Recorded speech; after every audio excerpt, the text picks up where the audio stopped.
Hello दोस्तों, आप सभी का स्वागत है सुशील मैथ मंत्र। आज आप लोगों को बताया जाएगा कक्षा 10 का जो चैप्टर आपका स्टार्ट है, गोलीय पृष्ठों पर प्रकाश का परावर्तन या reflection of light on spherical mirror. आज इस चैप्टर में अगली जो टॉपिक था रेखीय आवर्धन, जिसको लीनियर मैग्निफिकेशन बोला जाता था। आज इसके बारे में हम लोग बात करेंगे क्या होता है लीनियर मैग्निफिकेशन। इसके बाद इसके कुछ इसमें डेरिवेशन है, वो डेरिवेशन देखा जाएगा। तो आप लोग कलम और कॉपी निकाल के तैयार हो जाइए और हम बोल रहे हैं आप लोग लिखिएगा, ठीक ना। लिखिएगा, गोलीय दर्पण के मुख्य अक्ष के लंबवत, गोलीय दर्पण के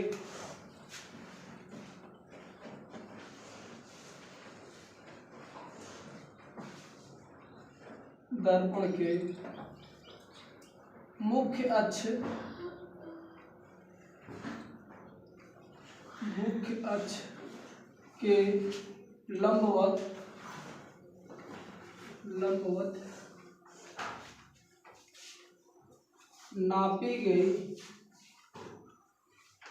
नापी गई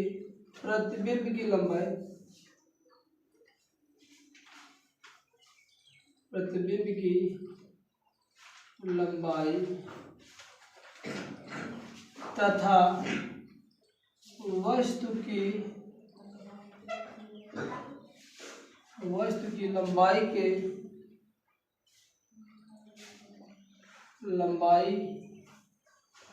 के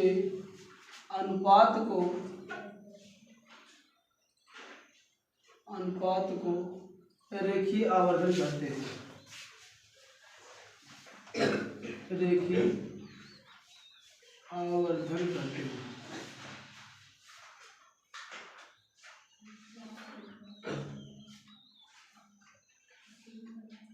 ठीक, गोलीय दर्पण के मुख्य अक्ष के लंबवत नापी गई प्रतिबिंब की लंबाई और वस्तु की लंबाई का जो अनुपात होता है उसको रेखीय आवर्धन कहते हैं। इसे स्मॉल m से प्रदर्शित करते हैं। इसे प्रदर्शित करते हैं, व्यक्त करते हैं।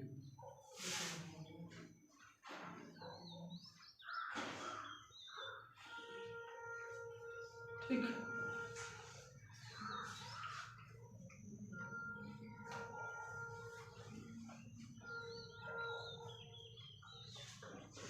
रेखीय आवर्धन बराबर होता आपका है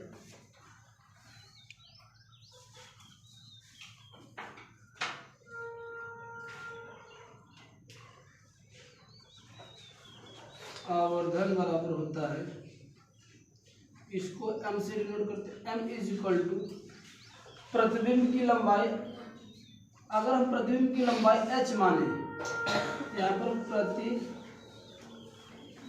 की लंबाई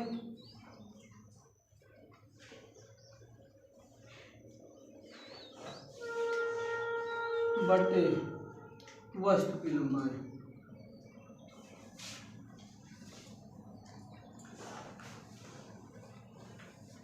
ठीक। या इसको हम लिख सकते हैं, अगर मानते हैं प्रतिबिंब की लंबाई h है, प्रतिबिंब की लंबाई h डैश मान लेते हैं और प्रतिबिंब की लंबाई h मानते हैं, तो हमारा फार्मूला निकल के आएगा m is equal to h dash अपान का h, ठीक है ना। यानी प्रतिबिंब की लंबाई को मैंने h डैश मान लिया और इसकी लंबाई क्या माना h। तो ये आपका रेखीय आवर्धन का फार्मूला निकल के आएगा, यानी मतलब प्रतिबिंब की लंबाई तथा वस्तु की लंबाई के अनुपात को क्या बोला जाता है, रेखीय आवर्धन, ठीक ना। इसके कुछ चिन्ह पर पाटे हैं। हाँ देखो, ये आवर्धन का ये फिगर इस तरह से है, वस्तु की लंबाई बटे जो प्रतिबिंब की लंबाई बटे वस्तु की लंबाई जो होती है वही क्या कहलाता है, दोनों का रेशियो जो अनुपात होता है वो रेखीय आवर्धन कहलाता है। होता क्या है, मुख्य अक्ष के ऊपर जो भी दूरी होगी वह क्या होती है, हमेशा धनात्मक ली जाती है और मुख्य अक्ष से नीचे की दूरी क्या होती है, हमेशा ऋणात्मक ली जाती है। दूसरी बात, अगर कोई प्रतिबिंब हमारा सीधा बन रहा है, अगर कोई प्रतिबिंब हमारा क्या सीधा, यानी दर्पण के पीछे अगर कोई सीधा बनता है, जिस वस्तु की जो प्रतिबिंब होता है अगर वो सीधा बनता है, वहां पर उसका जो रेखीय आवर्धन की जो क्षमता होती है वो धनात्मक होती है। अगर कहने का मतलब प्रतिबिंब सीधा बन रहा है तो कहने का मतलब उसका जो रेखीय आवर्धन होगा वो पॉजिटिव होगा। अगर प्रतिबिंब उल्टा बढ़ रहा है तो उसका रेखीय आवर्धन कैसा होगा, ऋणात्मक होगा। रेखीय आवर्धन के परिणाम के अनुसार 3 कंडीशन आते हैं कि वस्तु की स्थिति यानी प्रतिबिंब किस प्रकार से बनेगा। अगर रेखीय आवर्धन को हल करने पर यानी रेखीय आवर्धन का मान निकालने पर अगर रेखीय आवर्धन का मान 1 आता है यानी 1 के बराबर आता है तो कहेंगे कि जो वस्तु की जो प्रतिबिंब की जो आकृति बनेगी वो वस्तु की आकृति के बराबर होगी। कहने का मतलब जितना बड़ी वस्तु ये रखी जाएगी उतनी बड़ी वस्तु बनेगी। कब? जब रेखीय आवर्धन का मान का कितना हो, 1 के बराबर हो। कितने के बराबर हो? 1 के। दूसरी कंडीशन ये आती है, अगर रेखीय आवर्धन को हल करने पर रेखीय आवर्धन का मान अगर 1 से छोटा आ रहा है ना, अगर 1 से छोटा आएगा तो वस्तु का आकार क्या हो जाएगा, जो प्रतिबिंब का आकार होगा वस्तु के आकार से क्या होगा, छोटा रहेगा। और थर्ड कंडीशन बनता है कि यदि रेखीय आवर्धन का मान 1 से बड़ा आता है तो कहने का मतलब जो प्रतिबिंब बनेगा वह भी क्या होगा, वस्तु से बड़ा होगा। ये 3 कंडीशन यहाँ से आएंगे। ये चीज आपको ये जानना है कि बड़ा कब होगा, छोटा कब होगा। जब रेखीय आवर्धन दिया रहे तो आप वहां से देख सकते हैं कि प्रतिबिंब वस्तु से बड़ा होगा, छोटा होगा कि बराबर होगा, ठीक है ना। और ये चिन्ह परिपाटी आपको तो जानना ही है, बहुत जरूरी होता है। अगर मुख्य अक्ष से कोई भी ऊपर है तो दूरी हमेशा धनात्मक होती है, मुख्य अक्ष से क्या होती है, नीचे होगा, वो दूरी हमेशा ऋणात्मक होगी। अगर कहने का मतलब प्रतिबिंब सीधा बन रहा है तो रेखीय आवर्धन धनात्मक होगा, और प्रतिबिंब अगर उल्टा बन रहा है तो कहने का मतलब रेखीय आवर्धन कैसा होगा, ऋणात्मक होगा। यह चीज आपको यहाँ कंसेप्ट इतना जानना है। अब इसके बाद हम लोग बात करेंगे कि होता क्या है रेखीय आवर्धन का फार्मूला। हाँ, रेखीय आवर्धन के लिए सूत्र का निगमन क्या है, derivation of the linear magnification of the formula. यानी रेखीय आवर्धन के सूत्र का निगमन किस तरह से किया जाएगा। डायग्राम इस तरह से बना लेंगे कि मेरे पास एक अवतल दर्पण है जो M1 M2 होगा, जिसका जो है कि ध्रुव P होगा, फोकस F होगा और वक्रता केंद्र क्या है, C है। फिर क्या होगा आपका ए, ये जो है कि मुख्य अक्ष के सामने कहीं पर भी एक वस्तु ए भी रखी गई है और इसका प्रतिबिंब बी डैश पे ए डैश बी डैश बन रहा है, उल्टा तथा वास्तविक बन रहा है। इतना चीज आपको लिखना है, ठीक ना। तो यहाँ पर लिखेंगे माना, हाँ कलम और कॉपी निकालने भैया और लिखना शुरू करो। माना, मैं बोलता चलो आप लोग लिखते चलो। माना M1 और M2 एक अवतल दर्पण कह लो या केवल कह लो दर्पण है, क्योंकि दोनों में इमेज यही बनेगा। तो अवतल फिगर में बना है, अवतल दर्पण लिख दे रहा हूँ, अवतल दर्पण है, ठीक। जिसका या जिसके P ध्रुव या जिसका ध्रुव P लिख देते हैं, ध्रुव P कामा फोकस F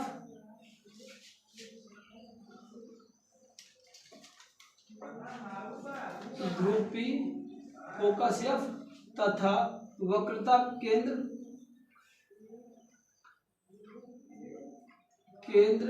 C लिखेंगे। फिर मुख्य अक्ष के समांतर मुख्य अक्ष पर एक वस्तु ए भी रखी गई है, मुख्य अक्ष पर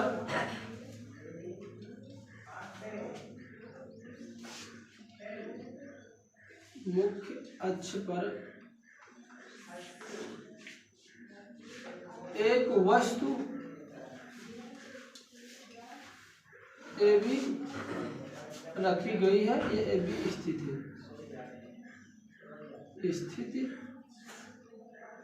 है, ठीक।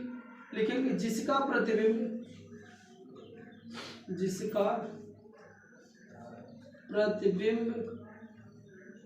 कहाँ बन रहा भैया, बी डैश बिंदु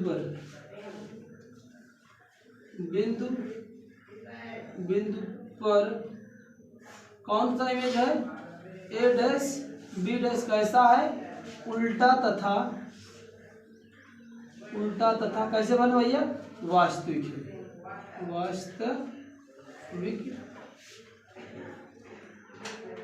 बनता है। इतनी कहानी तो आप भाई रफ में बहुत साथ में इतना तो आप लोग लिख ही लोगे, ठीक ना। वास्तविक प्रतिबिंब ए डैश बी डैश बनता है, या बिंदु पर ए डैश बी डैश उल्टा साथ साथ वास्तविक प्रतिबिंब बनेगा। अब यहाँ पर क्या करेंगे, हम लोग देख रहे हैं कि जो बी और पी है यह क्या है, मुख्य अक्ष है, और मुख्य अक्ष क्या है, एक अभिलंब का काम करेगा, क्योंकि पी बी जो होता है वह क्या है भैया, दर्पण के पी बिंदु पर अभिलंब है। ये देख लो जो पी बी है ना, इस पे लंबवत है। जब ये लंबवत इस पे है तो सीधी सी बात कहने का मतलब यहाँ पर ये जो बनेगा कोण, यानी ये वाली किरण क्या करेगा, यहाँ पर अपवर्तन कोण का फॉलो करेगा, अपवर्तन कोण। जब ये अभिलंब हो जाएगा तो ये वाला कोण यानी आपतित किरण और परावर्तित किरण, कहने का मतलब कोण ए पी बी बराबर जो होता है कोण किसके कहले, बी पी ए डैश होगा। क्यों, क्योंकि भैया परावर्तन कोण आपस में बराबर होते हैं। आपतित किरण के साथ बना कोण तथा परावर्तित किरण के साथ बना कोण जो होता है भैया आपस में बराबर होते हैं। कहने का मतलब आपतित किरण और अभिलंब के बीच बना कोण, फिर अभिलंब तथा परावर्तित कोण के बीच बना कोण आपस में बराबर होता है। ये तो परावर्तन का नियम है। तो यहाँ पर थोड़ा सा लिख लेंगे, चूंकि लिख लो आप लोग, चूंकि बीपी, यही बीपी, चूंकि बीपी दर्पण के बिंदु पी पर अभिलंब है ना, दर्पण के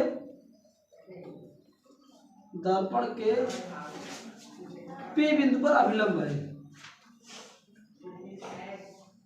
बिंदु पर अभिलंब है। जब अभिलंब होता है तो वो आपका अभिलंब है। जब ये अभिलंब होगा तो सीधी सी बात है अपवर्तन का नियम का पालन करेगा, इसलिए क्या होगा, कोण ए पी बी, इसको बोलते हैं अपवर्तन, इतना अपवर्तन कोण, अपवर्तन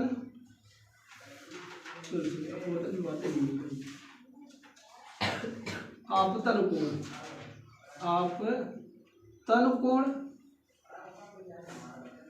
तथा कौन सा, कोण B P A dash, B P A dash आपतन कोण है, इसके बाद परावर्तन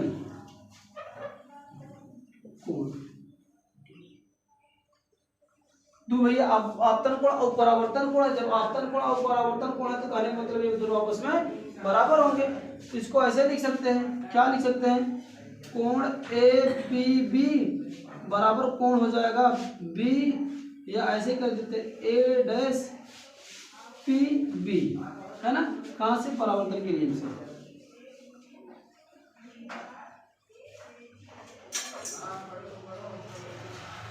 परावर्तन के, ये तो आपका कॉमन चीज है, अभी तक मैंने कुछ इस पे अप्लाई किया गया नहीं, ठीक ना। चलिए अब यहाँ पर दो कोण समकोण बन रहे हैं,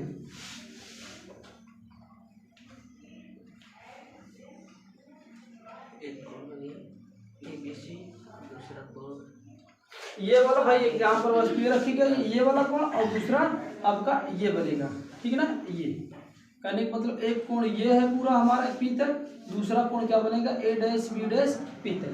तो लिखेंगे यहाँ पर, अगर लिखना चाहते लिख लो क्या, कोण ए बी पी बराबर कौन सा, ए डैश कोण ए डैश बी डैश पी, क्या है भैया, समकोण लिखे, समकोण।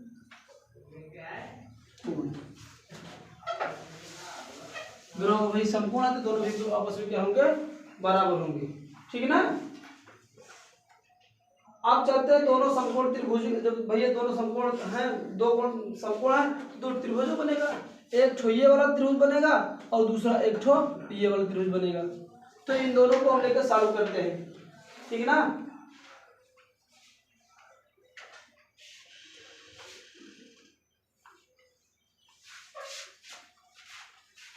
ये दोनों को ले त्रिभुज, इसलिए त्रिभुज A P A B P, त्रिभुज ए बी पी तथा दूसरा त्रिभुज ये त्रिभुज A dash B dash P, A dash B dash P. P समकोणिक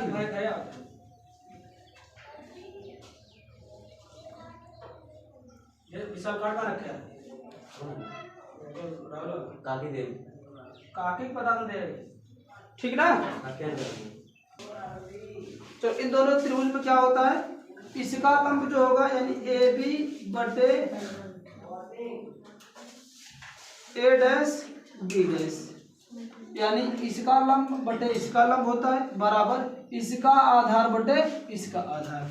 तो क्या हो जाएगा भैया, बी पी बटे बी डैश पी, है ना। या कह लो सर्वांग समता नहीं, समरूपता के सिद्धांत, समरूपता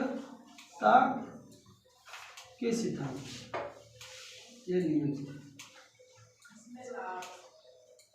ठीक, यहाँ तक होगा। अब इसके आगे हम इसको मिटा दें, इसके बाद हाँ हम माने क्या है कि मान रहे हैं कि जो वस्तु की लंबाई है, जो वस्तु की लंबाई है उसको कैसे, उसको h कहते हैं, और जो प्रतिबिंब की लंबाई है उसको h डैश कहते हैं, क्या। और वस्तु की दूरी को किससे डिनोट किया जाता है, वस्तु की दूरी को हमेशा किससे डिनोट किया जाता है भैया, u से। लेकिन भैया कौन सा दर्पण है, अवतल दर्पण है, तो अवतल दर्पण में माइनस। और वस्तु की दूरी के तरफ डिनोट किया जाता है भैया v से, और इक्वल दर्पण है, अवतल है, एक दो यह। अब दूसरी बात बताओ तो कि जब ऊपर वस्तु से ऊपर यानी मुख्य से ऊपर दूरी रहता है वो तो धनात्मक होता है, और नीचे वाली कैसे होते भैया, ऋणात्मक हो। तो भैया यू कैसे आपका मतलब एच कैसे हो और एच डैश कैसे हो भाई, तो आप देखे दोनों हम धनात्मक लेके आगे काम करते हैं। अब जैसे आपको देखा जाए यही मान रखा था, ए बी का वाई क्या चाहे तो रख देते एच बटे ई वह प्रतिबिंब की दूरी का मान है एच डैश बराबर बी पी का हुआ भैया वस्तु की दूरी का हुआ माइनस के यू कही थे, और वी ई का हुआ बी डैश पी कम कही थे प्रतिबिंब की दूरी माइनस के वी, है ना। चला एक हल कर ले, एच बटे एच डैश बराबर you upon K we, H upon K we. एक नई बात निकल क्या है भैया, जो वस्तु की दूरी रही भैया उसका हुई भैया जो आया formula H upon H dash is equal to U upon K V आया, एक और मान हो जाए भैया का